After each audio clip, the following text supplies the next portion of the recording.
তাহলে আপনার মা শেখ হাসিনা আপনারা কি কোনোদিনও ফিরবেন বাংলাদেশে? একদিন না একদিন তো ফিরবই, অবশ্যই। আওয়ামী লীগ অবশ্যই ফের ক্ষমতায় আসবে, একদিন না একদিন আমরা ফিরব। এই উদ্ভূত পরিস্থিতিতে তিনি এখন শরণাপন্ন হয়েছেন ভারতবর্ষে।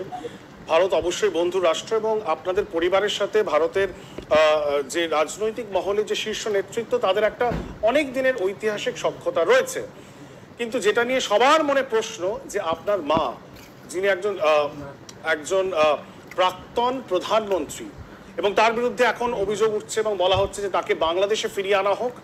তিনি তার বিরুদ্ধে অনেক অভিযোগ এই মুহূর্তে আনা হচ্ছে। তিনি কেন ছাত্রদের বিরুদ্ধে গুলি চালিয়েছেন, কেন এত ছাত্র মৃত্যু হয়েছে, তাই she should face the trial. তাকে বাংলাদেশে ফিরিয়ে এনে তার বিচার করা উচিত, এটা বলা হচ্ছে বারবার। এবং ভারত সরকারের কাছে আবেদন করা হচ্ছে যেন তাকে হ্যান্ড ওভার করে দেওয়া হয় বাংলাদেশের নতুন সরকারের কাছে। এরকম প্রচার তো সবসময় চলে। দেখেন, যখন গতবার আমাদের কু হয়, আমার মাকে গ্রেফতার করে ওনাকে ওনার ট্রায়াল কিন্তু করা হয়। এমন না যে এটা হয়নি, এটা কিন্তু অলরেডি হয়েছে। তবে ওনার বিচার করে দেখা গেছে ট্রায়ালে কিছুই নাই, ওনার বিরুদ্ধে সব খালাস।